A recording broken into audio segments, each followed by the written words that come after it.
Hello everyone, my name is Andrew. I almost forgot to say that part. I'm trying to film these fairly quickly, and it's just been one after another, and it's been a long day so far. So I think this is going to be the last one for today, and then I got to do a couple more tomorrow. But if you're not aware, I am filming all of these in advance because I am looking after my grandfather. If you want more information about that and why, I talked about it in my recent Coffee Thoughts episode 6 that I released. You can go and check that out. Yes, and I want to preface this video by saying very few things are either good or bad. It's how you use them. Let me explain what I mean. There are exceptions, obviously, but for the most part, something like, let's use electricity as an example, for instance. Electricity is not good or bad. It's how we as humans use it that can make it either good or bad. So, for instance, we can use electricity to power our homes, make our appliances work. That's a good use. Gives us air conditioning in the summer. It allows us to have like fridges. It allows us to live very comfortably. You can also use electricity to kill people. Obviously, electricity in and of itself is not good or bad. It's just the use that makes it good or bad. So I want you to think about that when I talk about today's topic, which is technology and the growth of technology. I am a millennial. I know. I'm sorry. We're not too popular. And I can kind of understand why. But all the millennials are like, hey, but it's true. Got sidetracked there for a second. I'm doing this off the top of the head, so bear with me. And it's actually been a very long day of filming. This is like the, I don't know, 5th video I've done today. I think this is going to be the last one, and I'm done because my brain is cooking very quickly. But I'm trying to record these so that I can get them edited and get them posted for release, because I only have a couple more days and then I'm going to be helping my grandfather. It is what it is. But so because I am a millennial, I am in a very interesting position when it comes to technological growth, especially with computers and things connected to computers. I can remember as a child not having a computer at all. You could get computers at that point. My parents were hesitant in actually getting one until they absolutely needed to. Fair enough, they were right about that. Putting a kid in front of a computer screen for any amount of time is generally not a good idea, in my opinion, and there's evidence that supports that, so it is what it is. So we were a little late in getting a computer. You could get a computer before then, but they became more mainstream as I got a little older. I can remember the first computer being an absolute box, basically a brick, and same with the monitor, and only having DOS, it only running on DOS, which basically you had to type in all the different commands. It wasn't like now with like Windows or Apple, whatever they use. I'm a PC guy. Get over it. I'm not paying the prices for Apple. They're ridiculous. Also, I don't like some of Apple's practices when it comes to computers and what they do and repairing them and such like that. So I will always get a PC. I know there quite a few people enjoy Apple. So if you do, that's fine. It's not for me. I remember when there was no interface, you had to type every command. And there was a specific way you had to type the command, and if you got it wrong, it didn't work. And you could play games. They were on floppies, which was an actual floppy. It was called a floppy for a reason. It was about maybe like a square like that big, and you stuck it in, and it would flop around like a piece of paper would. So like it was like that. That's why they called it a floppy. And you could play some games on it, but not many. And that's what we started with. And look at how far we've come. I can remember the first days of internet where you connected into your phone line. That was always fun because then no one could call you, and so you actually had to limit how long you were on the internet for, because no one could call you otherwise. On top of that, every now and again, if the connection wasn't that great, they would call you and you would get kicked off the internet and their call would go through. It was rare, but it could happen. The fun of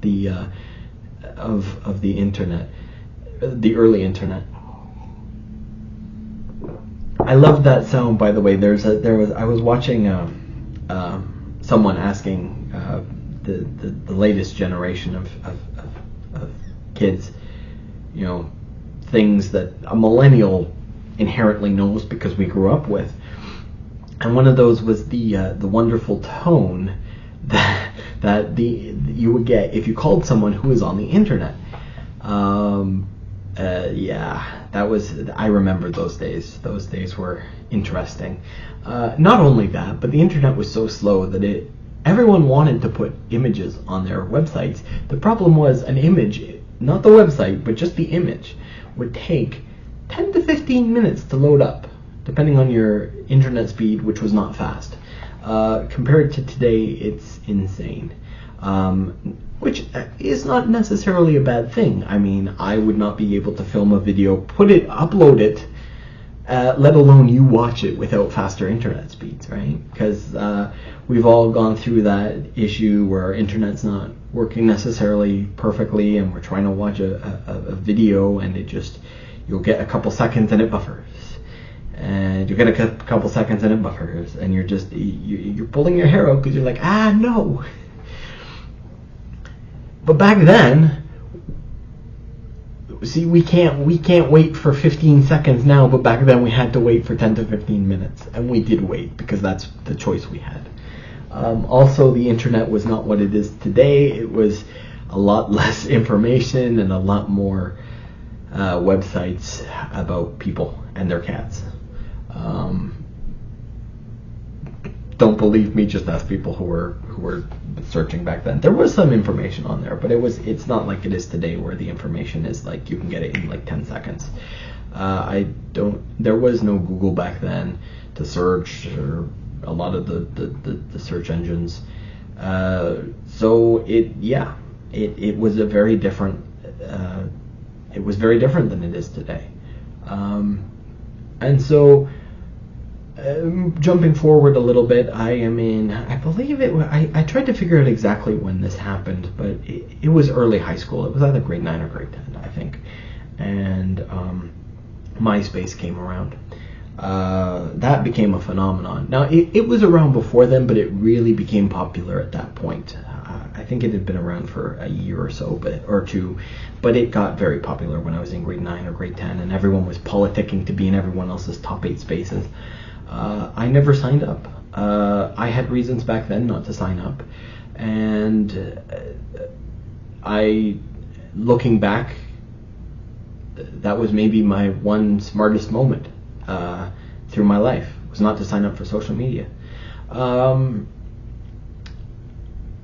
I'm going to talk about social media a lot in other videos, so I'm not going to go too deep into that. But then you fast forward and you get things like Facebook, now Meta. Apparently, I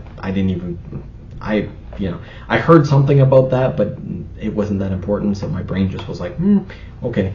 And things like Instagram and other social media sites, YouTube popping up, and then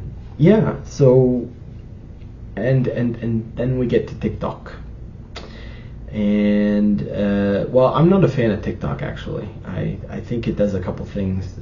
Again, it's how you use it, like I said before, right? So in general, this technology has been great for humanity. not just with computers, but with cell phones too. Like think about it. I remember a time when there was no such thing as a cell phone. A cell phone was a crazy paging device that they used on Star Trek. Like, oh, I wonder if one day we could have something like this. That'd be really cool. Apparently part of the reason the cell phone now exists is because of the paging device they had on Star Trek. Go figure. But yeah, so it used to be that your phone was on a cord, and so you could talk on the phone, but you had however long the cord was. So if you needed to talk privately, you hoped the cord was long enough to get you into another room. Generally it wasn't, and so conversations weren't necessarily that private.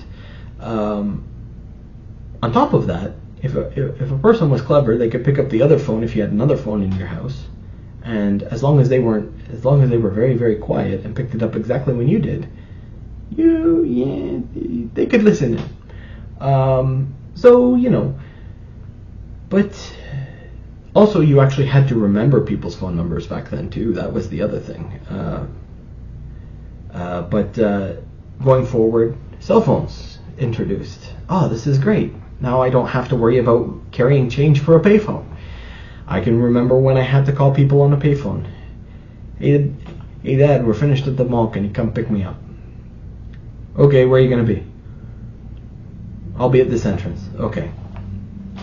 That was it. Now we have cell phones. Again, it's not a bad thing. That is great because you can connect with anyone at any time. If you didn't have change, like for a payphone, you had to find a way to make change. You had to hope that there was a payphone nearby. Now, payphones were a thing, and basically all of them have been taken out now. But they were a thing. And so now with cell phones, you had those wonderful flip phones. Texting started becoming a thing, and then the cell phone became a computer. Again, it's not necessarily a bad thing. You have all the information of the internet in the palm of your hand, and you can check it anytime, which is very, very convenient, and very positive in many ways. If you don't know something, I can remember a time, by the way, where if you didn't know something, you had to either ask someone who did, and you were lucky if you knew someone who knew it, or you got to go to the library and pick up a book and have to read it. Now you just have to type doot doot doot on your cell phone. Doot doot doot doot doot. Yes, it's an old cell phone. I know. I don't buy into having to have the brand newest cell phone. This one I've had for a little while now. It still works great. I don't need to jump up to an Samsung Galaxy A5900,762. Like, I just don't need it. I know a lot of people who do, and again, that's one of the bad sides. But so technology in and of itself is, like I said, not good or bad, but there are good things that have happened because of it and bad things. We can talk now basically to any human on Earth as long as they have an internet connection, which is a great thing. On top of that, information can get in and out of countries when bad things are happening, even, as proven in multiple countries at this point, even when the government tries to stop it. So that's a very good thing, because we need to know what's happening. If there's atrocities happening around the world, we need to know about them. But there are also some drawbacks as well. TikTok, for instance. I'm opposed to TikTok in a number of ways. First of all, actually read the terms and conditions of TikTok, and that should tell you something about TikTok. Just saying. They have the right to read any information on any computer connected on the network that the TikTok is downloaded on. That's one of the things in their terms and conditions. And it's owned by a Chinese company, which, if you know anything about China, if a Chinese company exists, the government has their hands on it. So that's an issue. I know you said, well, yeah, but it's still run by the Chinese company, and no. Also, interestingly enough, China does not allow TikTok at certain times of the day because, they realize that it can be very addicting, and so they shut it off at night so that their children are on it 24/7. Not only that, but China only allows educational TikToks. They don't allow anything like what is happening in North America on the TikTok. Not only that, but so there are a couple things that have made our world even more fast-paced, or feeling fast-paced than it should be, in my opinion. One of those obviously is high-speed internet. Back in the day, like I said, you had to wait for 10 to 15 minutes for a picture to load on a screen, and in fact it loaded line by line of the picture basically, and it would load, and you sat there and you waited, and so patience was required. Now, like I said, if you're waiting 15 seconds and your video was buffering, I know people that will go crazy. There's also something very addictive about certain parts of this technology. Social media, the feeling that you're receiving something positive from people is, it's a great drug. And just flipping through TikToks or YouTube Shorts, for instance. You think that you're not wasting that much time, and then you look down at the clock and it's been 2 hours. Something I refuse to do personally. I got a lot to do in the day. So, hey everyone, just wanted to add this as I was editing. I realized I didn't quite finish one of my points in the video. So things like fast-speed internet, things like TikTok, YouTube Shorts, stuff like that, they, in a way, they decrease our attention span for things, because you're used to, if you watch a bunch of very short videos, you're used to that, and so you have a harder time concentrating through a larger video. So in this example of this video I'm doing right now, if you're still watching right now, good for you, you're one of the few. I know that generally, on average, watch times have average watch times on YouTube videos, from what I've heard from other people, as well as what I'm seeing with my information that I get from YouTube, it's slowly getting smaller and smaller and smaller. Eventually, we're going to be at a point where it's like 30 seconds and that's it. How do you get any interesting information out in 30 seconds? I don't know, but that's where we're headed. Back to the video.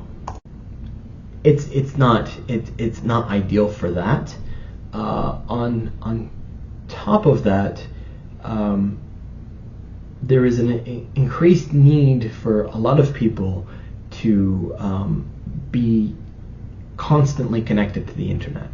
And if they're not connected, I have seen people have meltdowns and panic attacks.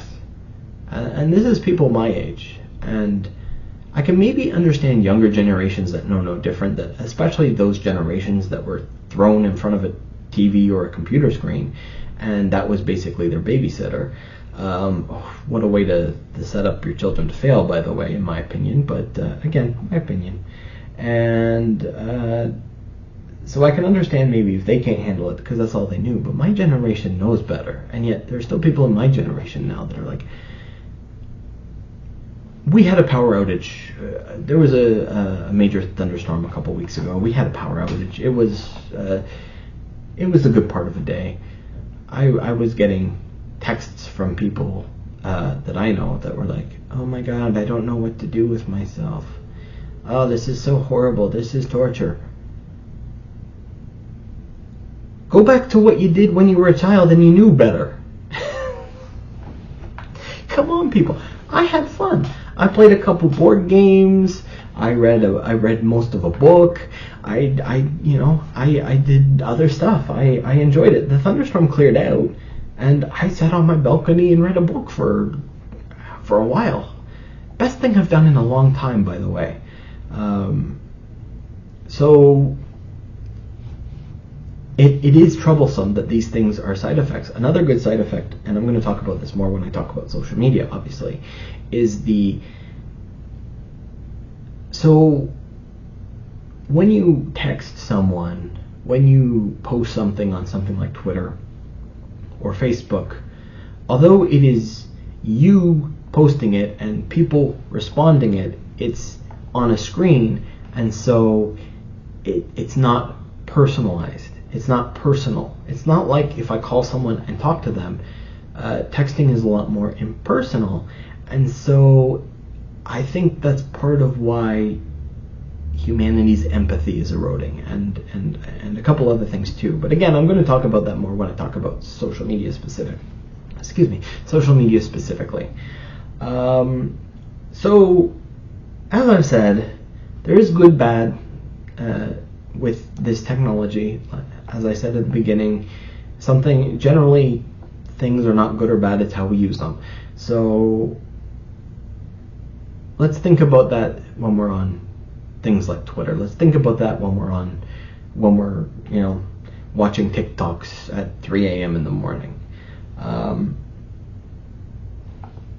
Just a thought. So